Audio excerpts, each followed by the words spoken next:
Hey, freaks, geeks, music fans, rock music fans, and fans of great things all over the world. It's your old pal, DJ Buddy, coming at you with Ringo and George behind me. That's a painting by a cousin of mine. The other two Beatles are above that, but we're not here to talk about that today.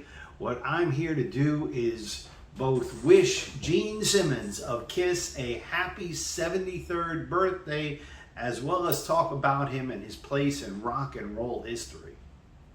Now, I strongly advise, if you have not read a book called Kiss and Make Up by Gene Simmons, that is a great autobiography. It's his life story as told up to that point, and it came out about 2000, 2001. Now, there are a lot of people out there that may have opinions of Kiss, opinions of Gene Simmons. Early on, they were not taken seriously. People said they're all show, they can't play their instruments, all this kind of thing. And that was a lot of baloney, okay? A lot of rock bands early on are not the most proficient musicians that they eventually become. It's like anything else in life. You do something a long time, you get better at it. People came to Kiss in many reasons because it was high energy rock and roll, and it was and still is a heck of a show nearly 50 years on, as they do their farewell touring show.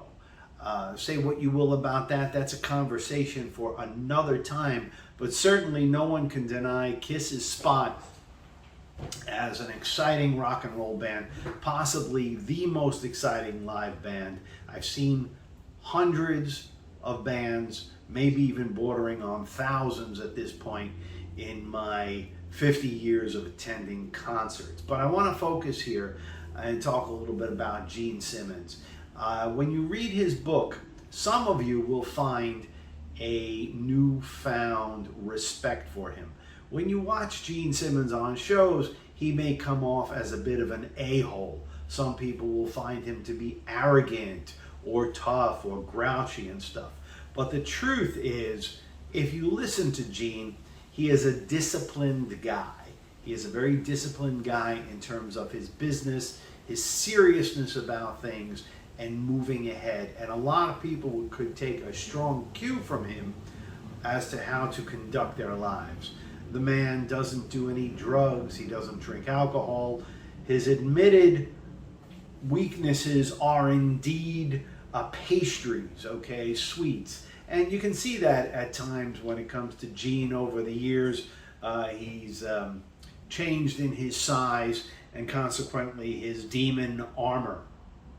But all through those years, what he's done is maintain the consistency and a demand from himself as well as everybody else in the band, the staff, the people surrounding, the promoters, whatever it is, the concerts, to always do better, to always outdo themselves. Now, I realize today some people call that a construct of some kind of supremacy or oppressiveness.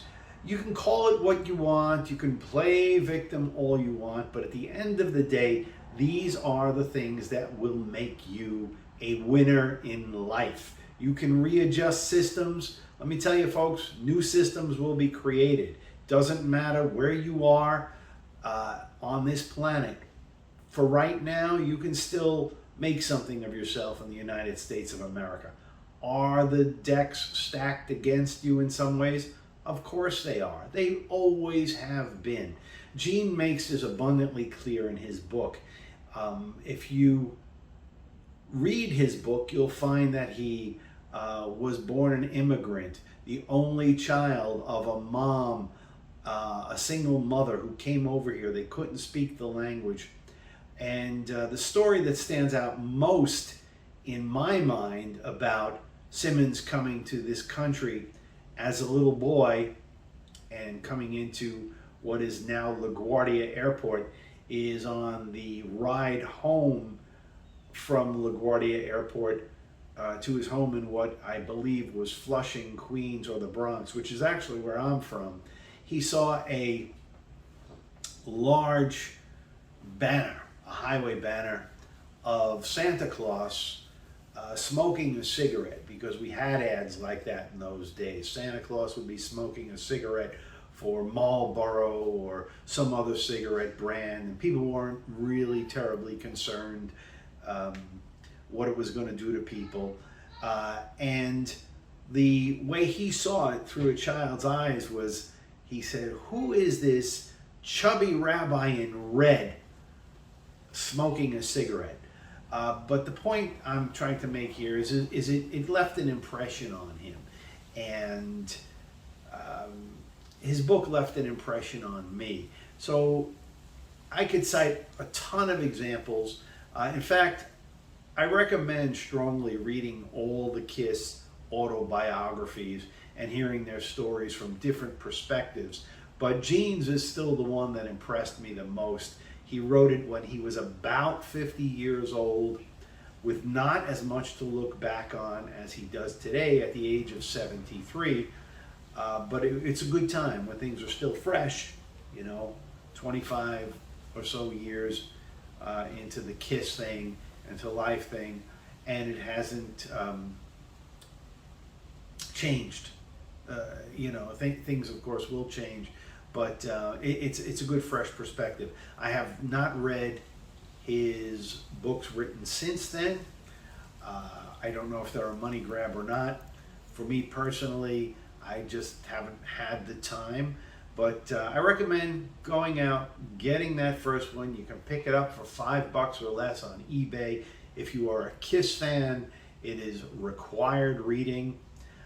If you have any desire to learn some basic rudimentary things about business and good ways to conduct your life, there's a lot of great stuff there. I know I learned a lot from it, and once I read that, I gained a new perspective on our birthday boy, Gene Simmons. So, Gene, you're never going to see this or care about it. I don't think 20 people will see it, but be that as it may, happy birthday, Mr. Simmons. Keep on rocking. I appreciate your work. I know millions of Kiss fans around the world do as well. So keep on going there, my good man. Happy birthday, Gene Simmons.